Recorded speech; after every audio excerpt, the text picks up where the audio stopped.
Hey guys, this is Peter, and I've been using 5G home internet from T-Mobile for the past 2 years now, and I've been really happy with it. I've constantly been working with it to get it faster and faster, and what people have asked me over the years, how do you get yours so fast? Well, I'm going to show you what I look at and how to optimize it. And it used to depend on which gateway you had. So, do you have the Nokia gateway or the Arcadian? And now they even have a news one called the Sagemcom. Well, I thought it was cute that one of the other YouTubers got a hold of all three of them and said, I'm going to show you what's the best with a speed test. They're totally different beasts. They support different bands. So comparing them in one location is not fair at all. For example, that Nokia one that I think is the fastest for me only supports band 41 and 71. That's 2.5 gigahertz and 600 megahertz respectively. The Arcadian has a B66 in the middle with 1900 megahertz. That's not a bad band at all. And the Sagemcom actually supports N77. If you get a hold of that when it comes out, it's going to be a stellar one. So which one's the best? It depends on you. It depends on where you are. So here's the numbers that I look at, because people often say, I'm getting 2 bars. What can I do? Well, bars don't really tell us anything. Bars are a marketing construct that came out when cell phones first did to say whether or not you could make a call. It has to do with your signal power. But now that we're looking to get data from these, it really depends on what bands we're getting and the quality of the signal that we're getting. You know, if someone's voice is slightly garbled for a second, no one cares. But when there are ones and zeros, it all of a sudden matters a lot. So I used to bring you to a page like this. This is the interface for your firmware. You get it by going to 192.168.12.1. All the devices will bring up a page similar to this, but the data that they give you is different on each device. And that's what I've got that's different today. There is an application that a young man wrote, and I'm going to show that to you.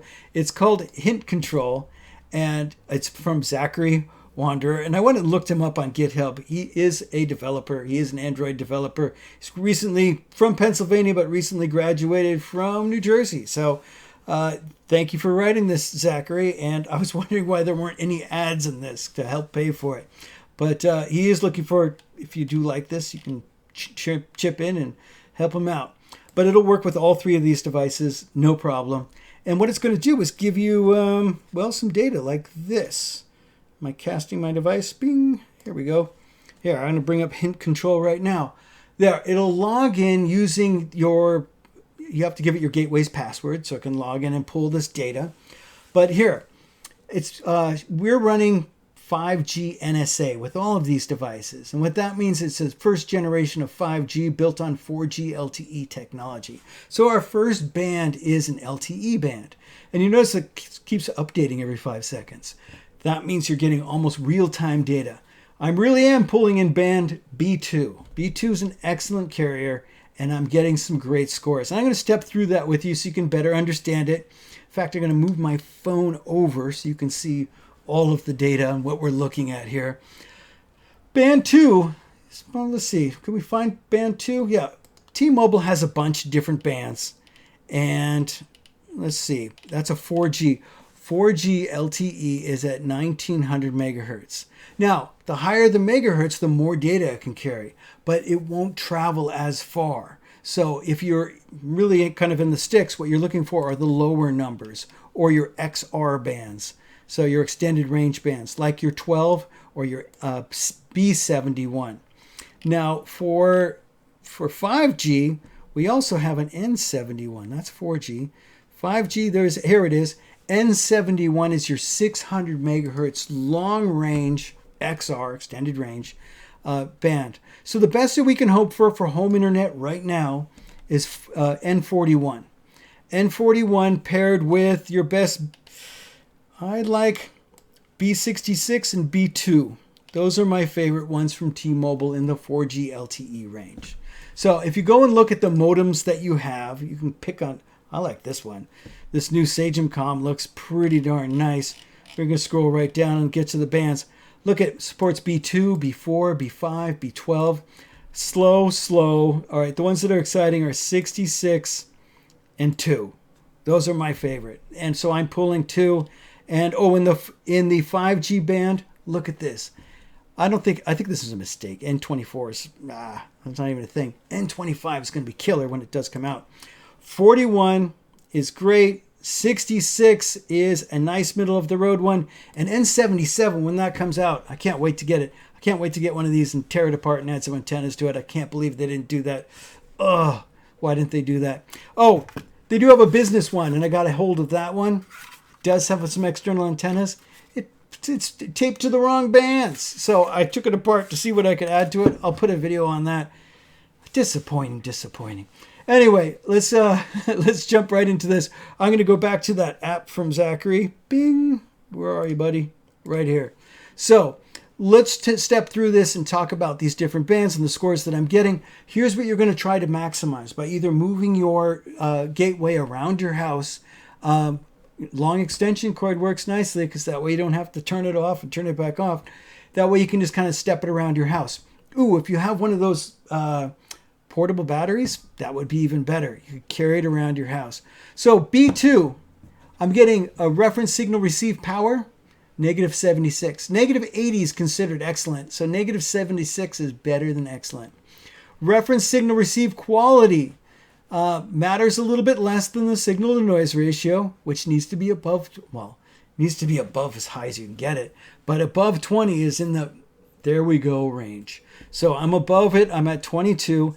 My reference signal receive quality would be slightly better if it was a -10, but it's a -12, which is slightly worse. So there you go. In the 5G band, I'm getting the best band. N41, 2500 megahertz, really packs a punch for data. I'm getting reference signal receive power, which is in the good range. Reference signal receive quality in the good range, but my signal to noise ratio is off the charts. And as we learned from our friends over at Proxicast, that's the one that matters. And that's why I'm getting the killer scores. So move yours around, see if you can get good scores. If everything you're looking at, if you don't have an external antenna, if you haven't broken those out, it really helps to do it. If you have brought out your external antenna, some people have contacted me and they've said, hey, I got the best 4x4 MIMO, exactly the one that you have, and it actually got worse. Well, you got to look carefully at the pairs of antennas. When you bring them out, bring them through the grid in different grid slots in pairs, so you know what the pairs are. It's important to keep track of the pairs because imagine a noise-canceling microphone. This was the analogy that Kevin used from Proxicast. He said, imagine a noise-canceling microphone. You want to make sure they're in the same room. You can't have feedback from one, feeding the other. It's going to actually make it worse. So make sure your reference microphone is in the same spot as your real microphone. So bring them out in pairs, hook them up to 1 and 2 and the other pair to 3 and 4, and it works great. Also, the leads are different. Now, you had to be here for the progression. We started out with one antenna, and you screw it in, and it was great.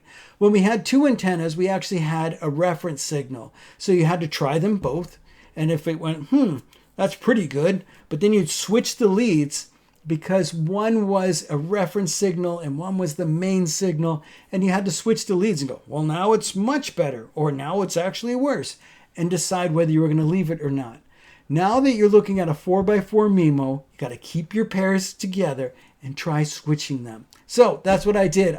First I was doing this and I was getting reasonable scores, but I was like, I can do better. I've seen it do better. And that's what I went after and just got better scores. So thank you, Zachary, for writing this. Not only will this show you what you're doing here, but if you go over to Wi-Fi, it gives you control over the ability to turn off the different Wi-Fis. Now, I have one turned on for my vacuum cleaner that wouldn't see my other gateway, or I guess my access point. My access point is the only client I have. It's a wired client, and it's the only thing this thing does is goes out, feeds my. It's an Orbi. It's a mesh system. It works in my house. Has 2 different repeaters. Covers the house nicely. That's what I use by turning off the Wi-Fi and allowing another device to use it or to do the access point part. It keeps my device running nice and cool, runs out here in the garage, and it does beautiful. It doesn't get too hot.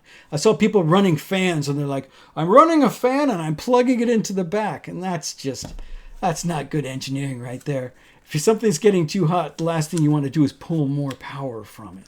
So that just kind of seems silly. Anyway, there you go, guys. There are a lot of things that are silly about this, and you learn things along the way. So I'm not poking fun at any particular person. I've done a ton of silly things along the way, but I think I finally got it now to the point where I got a really good signal and some really good scores coming out of it, and I'm reaping the results. The results are right there. I get some really good scores. Depending on time of day, I can get over a gigabit. There you go, guys. Hey, thanks so much for watching. Give this thumbs up and ask me some questions down below. See you in the next one.